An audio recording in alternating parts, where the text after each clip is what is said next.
નમસ્કાર, આપ જોઈ રહ્યા છો ન્યૂઝ 18 ગુજરાતી અને આપની સાથે હું છું પ્રીતિ। બુલેટિનની શરૂઆત કરીએ તો ભર શિયાળે રાજ્યમાં 3 દિવસ કમોસમી વરસાદની આગાહી કરવામાં આવી છે। ઉત્તર, મધ્ય અને દક્ષિણ ગુજરાતમાં માવઠું થઈ શકે છે। સાબરકાંઠા અને અરવલ્લીમાં કમોસમી વરસાદની આગાહી છે। ખેડા, આણંદ, મહીસાગરમાં પણ કમોસમી વરસાદની આગાહી। દાહોદ, ગાંધીનગર અને અમદાવાદ માટે પણ આગાહી કરવામાં આવી છે। વહેલી સવારથી જ ઘણા વિસ્તારોમાં કમોસમી વરસાદ, સુસવાટાવાળા પવનો અને ગાજવીજ સાથે માવઠું પડ્યું છે। વહેલી સવારે ભાવનગરમાં માવઠું પડ્યું। વડોદરા, ભરૂચ, પંચમહાલ જિલ્લામાં પણ માવઠું પડ્યું। સુરત શહેર અને ગ્રામ્ય વિસ્તારોમાં પણ માવઠું પડ્યું છે। તો કાતિલ ઠંડીના પ્રકોપ બાદ હવે માવઠાનો માર સહન કરવો પડશે। ગુજરાત પર ફરી હવે ડબલ એટેક થવા જઈ રહ્યો છે। ભર શિયાળે ચોમાસા જેવી ભીતિ થશે। કમોસમી વરસાદની આગાહી। ઠંડા પવન, વીજળીના કડાકા સાથે કમોસમી વરસાદ વરસ્યો છે। કેટલાક જગ્યાએ આગાહી પણ કરાઈ છે। ભર શિયાળે ચોમાસા જેવો જે માહોલ સર્જાયો છે ત્યારે વાત કરીએ તો સાબરકાંઠા, આણંદ, ખેડા અને ગાંધીનગરમાં પણ આગાહી છે।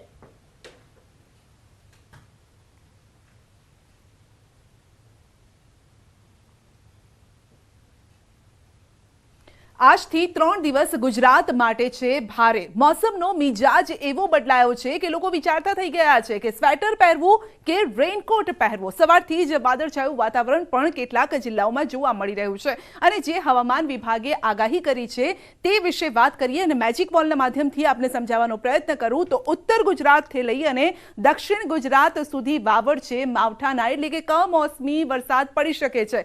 28, 29 અને 30 તારીખે કમોસમી વરસાદની શક્યતા છે। ઉત્તર ગુજરાતની વાત કરીએ તો અહીંયા થરાદથી લઈ પાલનપુર, મહેસાણા, રાધનપુર આ તમામ જગ્યાએ માવઠાની શક્યતા વર્તવામાં આવી છે। તો ઉત્તર ગુજરાતમાં માવઠું થઈ શકે છે। આ સાથે જ મધ્ય ગુજરાત માટે પણ વાત કરવામાં આવી છે। એટલે થરાદની વાત કરીએ, પાલનપુર, રાધનપુર, મહેસાણા, આ હિંમતનગર, સાબરકાંઠા આ તમામ જગ્યાએ, અરવલ્લીમાં પણ માવઠાની શક્યતા છે। એટલે ઉત્તર ગુજરાતથી આ આવશે મધ્ય ગુજરાતમાં અમદાવાદ, આ સાથે જ દાહોદ, વડોદરા તમામ જગ્યાએ માવઠાની શક્યતા છે। એટલે ઉત્તર ગુજરાત, મધ્ય ગુજરાત, ત્યારબાદ ભરૂચ સુધી આ વરસાદ પહોંચી શકે છે। એટલે કે ઉત્તર ગુજરાતથી લઈ દક્ષિણ ગુજરાત સુધી માવઠાની શક્યતા વર્તવામાં આવી છે। આ આખો જે આ પટ્ટો આપ જોઈ રહ્યા છો, સીધો પટ્ટો, ત્યાં માવઠું થઈ શકે છે। જે માવઠાની વાત અમે કરી રહ્યા છીએ, જેને લઈને ખેડૂતો પણ અત્યારે મૂંઝાયેલા છે કે શું કરવું, પાકને કઈ રીતે બચાવવો। ઘઉં છે, ચણા છે, જીરું, વરિયાળી છે, આ તમામ પાક જો આ માવઠું થાય કે અલગ અલગ વિસ્તારોમાં વરસાદ થાય તો તમામ પાકને નુકસાન થઈ શકે છે, કારણ કે દાણા પણ આવી ગયા છે અને આવામાં જો વરસાદ થાય તો ભેજ વધી જશે અને જેના કારણે રોગ પણ આવી જશે। આ વાત થઈ માવઠાની, પરંતુ આ એક માવઠું હજુ ગયું નથી। એટલે કે 3 દિવસની જે આગાહી કરવામાં આવી છે તેની સાથે બીજું એક માવઠું પણ તૈયાર થઈ રહ્યું છે। ફેબ્રુઆરી, જી હા, ફેબ્રુઆરી મહિનામાં પણ તમારે સાચવવું પડશે। હવામાન જે વિશેષજ્ઞ છે તેમણે આગાહી કરી છે ગુજરાત માટે। આ જે ગુજરાતનો આપ મેપ જોઈ રહ્યા છો, ગુજરાત માટે આગાહી કરવામાં આવી છે કે ફેબ્રુઆરી મહિનામાં પણ વધુ એક સિસ્ટમ સક્રિય થઈ રહી છે અને ફેબ્રુઆરી મહિનામાં બીજો સપ્તાહ, ફેબ્રુઆરીની વાત કરીએ તો ફેબ્રુઆરીમાં બીજા સપ્તાહમાં આ વરસાદ આવી શકે છે। એટલે હજી જાન્યુઆરી મહિનો જે છે તે પૂરો નથી થયો અને ફેબ્રુઆરી મહિનામાં જે બીજું વીક છે ત્યારે પણ આપે સાચવવું પડશે, કારણ કે ત્યારે પણ વરસાદની આગાહી કરવામાં આવી છે। આ સાથે જ ફેબ્રુઆરી મહિના માટે જે હવામાન વિભાગે આગાહી કરી છે, હવામાન જે વિશેષજ્ઞો છે તેમણે આગાહી કરી છે કે ફેબ્રુઆરી મહિનામાં પણ તાપમાન ઉપર નીચે થતું રહેશે, એટલે કે વધઘટ થતી રહેશે, એક્સ્ટ્રીમ ઠંડી પણ પડશે અને આ સાથે માવઠું પણ આવશે। એટલે જાન્યુઆરી અને ફેબ્રુઆરી મહિનો, આ બંને મહિના છે ખેડૂતો માટે ઘાત સમાન આ મહિના સાબિત થવાના છે તેવું કહી શકાય। દાહોદ જિલ્લાના વાતાવરણમાં પલટો આવ્યો છે। સિંગવડ, સંજેલી માં હળવો વરસાદ નોંધાયો છે તો ફતેપુરા, જાલોદ તાલુકામાં છૂટો છવાયો વરસાદ નોંધાયો છે। સમગ્ર જિલ્લામાં વાદળછાયું વાતાવરણ છવાયું છે। ખેડૂતોની ચિંતામાં વધારો થયો છે।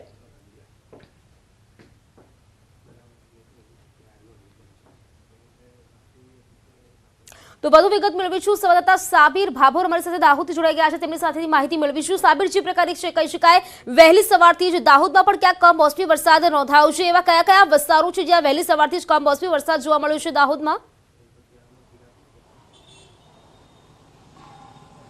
બિલકુલ પ્રીતિ, વાત કરીએ તો જે હવામાન વિભાગની આગાહી વચ્ચે આજે વહેલી સવારથી સમગ્ર દાહોદ જિલ્લામાં વાદળછાયું વાતાવરણ છવાયું હતું. ત્યારબાદ જે ધીમે ધીમે સિંગવડ તાલુકો તેમજ ફતેપુરા અને સંજેલી ઝાલોદ તાલુકા સહિતના જે ગ્રામ્ય વિસ્તારોની અંદર છૂટો છવાયો હળવો વરસાદ નોંધાયો હતો.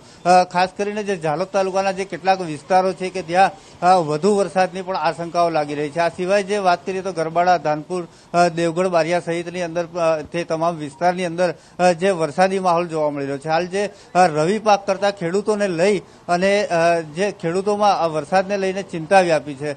ચોક્કસ પ્રમાણે જે ખેડૂતોએ જે રવિ પાક કર્યો છે તે તમામને પાક નિષ્ફળ જવાની પણ ભીતિ સેવાઈ રહી છે. એટલે ચોક્કસથી ખેડૂતોને મોટા પાયે નુકસાન જાય તેવી ભીતિ સેવાઈ રહી છે. જી પ્રીતિ. સાબર, જે પ્રકારે આપે જણાવ્યું, દાહોદના કેટલાક ગ્રામ્ય વિસ્તારો છે જ્યાં કમોસમી વરસાદ નોંધાયો છે. હવે ગ્રામ્ય વિસ્તારોની જો વાત કરવામાં આવે, જે ખેડૂતો છે તે શું કહી રહ્યા છે? કારણ કે અત્યારે રવિ પાકની સિઝન છે, તેમના પાકને નુકસાન જવાની ભીતિ અત્યારે તેઓ સેવી રહ્યા છે.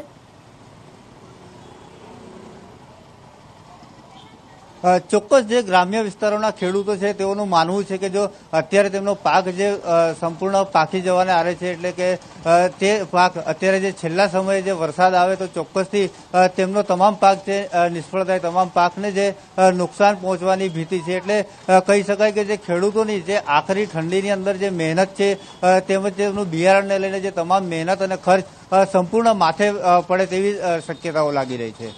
સાબિર, વહેલી સવારથી જે પ્રકારે વાદળછાયું વાતાવરણ હતું, મારા સંવાદદાતા સાબિર અમારી સાથે જોડાયા હતા અને તેમણે પણ જે માહિતી આપી છે, સિંગવડ, સંજેલીમાં પણ હળવો વરસાદ નોંધાયો છે. સંવાદદાતા સાબિર દાહોદથી અમારી સાથે જોડાયા છે અને તેમણે જે પ્રકારે માહિતી આપી, વહેલી સવારથી જ વાદળછાયું વાતાવરણ છવાયું હતું, કેટલીક જગ્યાએ કમોસમી વરસાદ પણ વરસ્યો હતો. ખેડૂતોને હવે તેમના જે પાક છે તેમાં નુકસાનની ભીતિ અત્યારે ખેડૂતો સેવી રહ્યા છે. ખેડૂતોમાં ક્યાંક ચિંતાનો માહોલ છે, કારણ કે અત્યારે રવિ પાકની આ સિઝન, શિયાળુ પાકની આ સિઝન અને તેની વચ્ચે કમોસમી વરસાદ. મધ્ય ગુજરાતના ભાગોમાં વાતાવરણમાં પલટો આવ્યો છે. વડોદરા શહેરના વાતાવરણમાં પલટો આવ્યો તથા ગ્રામ્ય વિસ્તારોમાં પણ કમોસમી વરસાદ પડ્યો. સાવલી તાલુકાના ગામોમાં માવઠું પડ્યું. ભર શિયાળે તેજ પવન સાથે કમોસમી વરસાદ નોંધાયો, જેથી ખેડૂતોના રવિ પાકમાં નુકસાનની ભીતિ અત્યારે સેવાઈ રહી છે.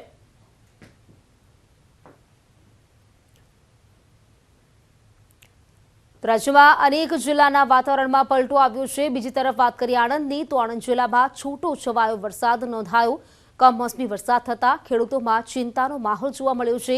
ખેતરમાં ડાંગર, બાજરી સહિત અનેક પાકોને નુકસાન થવાની શક્યતા જણાઈ રહી છે.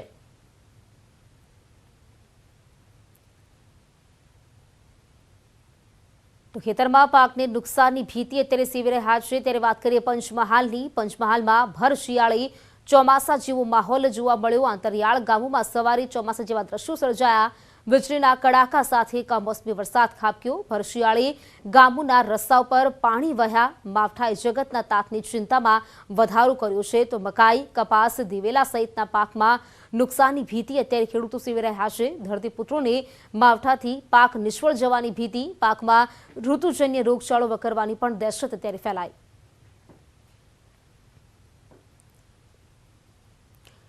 તો મધ્ય ગુજરાતના જિલ્લાઓમાં વાતાવરણમાં પલટો આવ્યો છે. ભરૂચ જિલ્લાની વાત કરીએ, ભરૂચ જિલ્લામાં વહેલી સવારે કમોસમી વરસાદ નોંધાયો. દહેજ પંથકના ગામોમાં તેજ પવન સાથે માવઠું પડ્યું. વીજળીના કડાકા સાથે કમોસમી વરસાદ વરસ્યો. માવઠાને કારણે ખેડૂતોના રવિ પાકમાં નુકસાનની ભીતિ સેવાઈ રહી છે.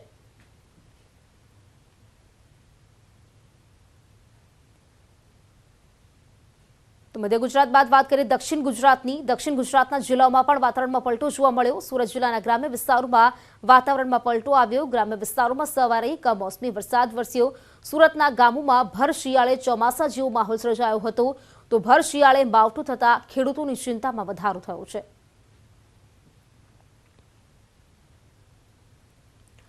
સુરતના હજીરા વિસ્તારમાં માવઠું પડ્યું છે. હજીરા વિસ્તારમાં વહેલી સવારે કમોસમી વરસાદ વરસ્યો.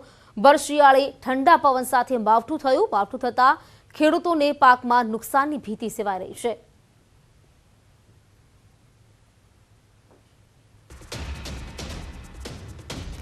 વાત કરીએ મધ્ય ગુજરાતના ભાગોમાં વાતાવરણમાં પલટો આવ્યો છે. મહીસાગરમાં ભર શિયાળે ચોમાસા જેવો માહોલ, તેજ પવન અને વીજળીના કડાકા ભડાકા સાથે વરસાદ નોંધાયો. જિલ્લાના ઘણા વિસ્તારોમાં કમોસમી વરસાદ વરસ્યો છે. માવઠાથી ખેડૂતોને પાકમાં નુકસાનની ભીતિ સેવાઈ રહી છે.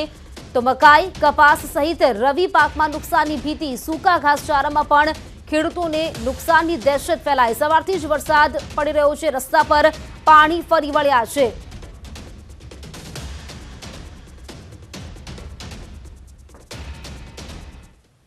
તો આજ વિશે વધુ વિગત મેળવીશું। સંવાદદાતા અમારી સાથે મિતેશ ભાટે જોડાઈ ગયા છે। મિતેશ પાસેથી માહિતી મેળવીએ। મિતેશ, જે પ્રકારે વાત કહેવાય, હવામાન વિભાગે આગાહી કરી હતી વરસાદની, કમોસમી વરસાદની આગાહી હતી, મહીસાગરમાં પણ કમોસમી વરસાદ વરસ્યો છે, શું જાણકારી વધુ? જી બિલકુલ જી, જો વાત કરવામાં આવે તો મહીસાગર જિલ્લામાં આજે વહેલી સવારથી જ કમોસમી વરસાદ છે તે જોવા મળ્યો છે। વહેલી સવારથી જ જે વરસાદને લઈને ખેડૂતોમાં જે ક્યાંક ને ક્યાંક ચિંતા છે તે જોવા મળી રહી છે। તો બીજી તરફ ખેડૂતો છે તે પોતાના જે ઘાસચારો છે તે બચાવવામાં લાગ્યા છે, પાક બચાવવામાં લાગ્યા છે। કેટલાક ખેડૂતો છે આપણી સાથે, તેમની સાથે સીધી વાત કરીશું। કાકા, શું કહેશો, વહેલી સવારથી જ જે અત્યારે વરસાદી માહોલ છે, કેટલું નુકસાનની ભીતિ સેવાઈ રહી છે? હાલમાં અમારી ગામની અંદર ઘઉં, ચણા, તુવેર અને દિવેલા જેવો પાક છે। સવારથી ઝરમર વરસાદ ચાલુ થઈ ગયો રહ્યો છે અને જો હજુ બી વરસાદ વધે જાય તો અમારા ગામની અંદર 250 થી 300 હેક્ટરની અંદર નુકસાન આવે છે અને 14 થી 15 લાખનું મોટામાં મોટું અમારા ગામની અંદર નુકસાન આવે। બીજી બાજુ અમારો ઘાસચારો ખુલ્લામાં તો ઓચેમ તો વરસાદ ચાલુ થવાના કારણે અમે ઢોકી શક્યા નથી અને ઢોકવાનું બી સગવડ નથી આ ખેડૂતો, અમુક ગરીબ ખેડૂતોમાં, જેથી કરીને અમારો ઘાસચારો બી પલળી ગયો છે। જી ચોક્કસથી ઘાસચારો અત્યારે પલળી ગયો છે, ટાટપટ્ટી નથી બાંધવામાં અનેક ખેડૂત છે। શું કહેશો, સવારથી વરસાદ છે, વધુ વરસાદ પડે તો શું નુકસાનની ભીતિ સેવાય? વરસાદ જો વધારે થાય તો અમારા સદંતર પાક નિષ્ફળ જાય એવો છે। અમારે અત્યારે એક પ્રકારનો અમારે પડતા પર પાટું જેવી પરિસ્થિતિ ખેડૂતની થઈ છે। વીજળી એક તો 8 કલાકે પૂરી મળતી નથી, બેરી ઘાસચારો પેદા કરીએ છીએ અને વરસાદ જો અમારો ઘાસચારો પલાળે અને નુકસાન થાય છે, જો સરકાર આમાં કંઈક મદદ કરે તો ખેડૂત માંડ બેઠો થઈ શકે એવું અમને લાગે છે। અત્યારે કેટલોક ઘાસચારો તમારો પલળી ગયો છે, ટાટપટ્ટી નથી, શું માનો છો? મારો અત્યારે લગભગ 30-40 હજારનો ઘાસચારો અત્યારે લગભગ પલળી ગયો છે। એટલે લાવવાનો વેચાતો લાવીને પાછું ભેંસોને ખવડાવવાનું, એટલે પડતા પર ડબલ પાટું કહેવાય। ઘાસચારો જાય ને ઉપરથી પૈસા બી ખર્ચવાના, બંને બાજુ નુકસાન જાય એમ છે અમને। અનેક ખેડૂત છે તેમની સાથે વાત કરીશું। આજે વહેલી સવારથી જ વરસાદી માહોલ છે, કયો કયો આપે પાક કર્યો હતો અને કેટલા હેક્ટરમાં નુકસાનની ભીતિ છે અત્યારે?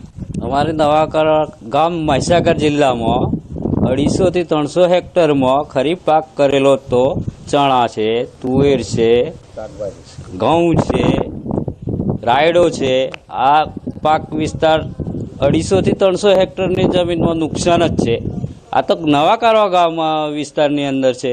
આજુબાજુના ગામડાઓમાં, નજીક ગામડાઓમાં દરેક ખેડૂતોને પણ આ રીતની પરિસ્થિતિ ઉપજતી છે।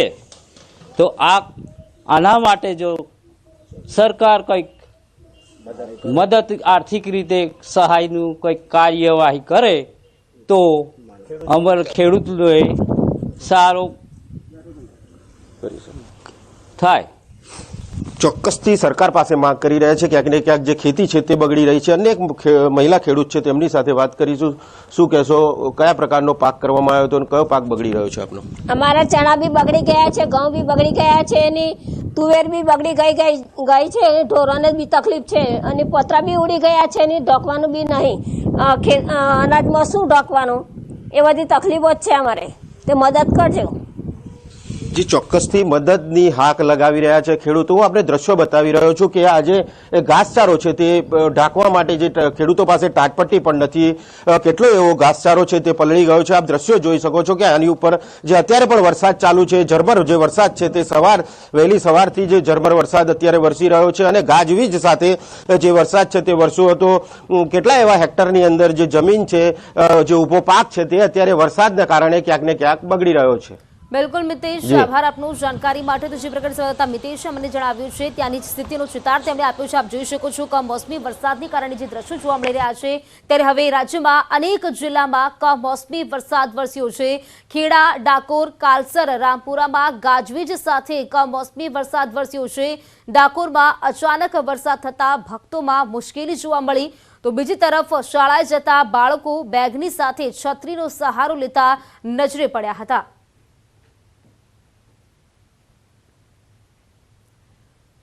તો વહેલી સવારથી જ અનેક જિલ્લાઓમાં કમોસમી વરસાદ વરસ્યો છે। તો બ્રેક બાદ ફરી આપનું સ્વાગત છે। હવે વાત કરીએ મહત્વના સમાચારની। રાજકોટ તરફથી મહત્વના સમાચાર મળી રહ્યા છે। રાજકોટની જો વાત કરીએ તો રાજકોટમાં ઘરમાંથી ડોક્ટરનો મૃતદેહ મળી આવ્યો છે। રાજકોટમાંથી મહત્વના સમાચાર। મેડિકલ કોલેજના પીએસએમ વિભાગના વડા ડોક્ટર શોભા મોત કયા કારણોથી થયું છે તે અંગે અત્યારે તપાસ શરૂ છે। આજે મૃતદેહ મળી આવ્યો છે ત્યારે દીકરીનો ફોન રિસીવ ન થતા પરિવારને શંકા થઈ હતી। મેડિકલ કોલેજનો સ્ટાફ પહોંચતા ડોક્ટર શોભા મૃત હાલતમાં મળી આવ્યા છે। અત્યારે તપાસ પણ શરૂ કરવામાં આવી છે।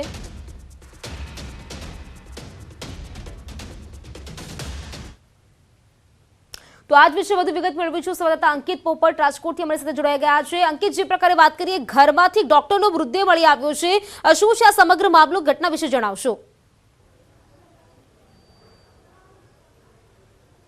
ચોક્કસ, સૌપ્રથમ તો હું આપને એ દ્રશ્યો બતાવીશ એ ઘરના કે જ્યાંથી જે ડૉક્ટર શોભા મિશ્રા હતા તે આ જ ઘરની અંદર રહેતા હતા ને આ જ ઘરની અંદરથી તેમનો મૃતદેહ છે તે મળી આવ્યો છે।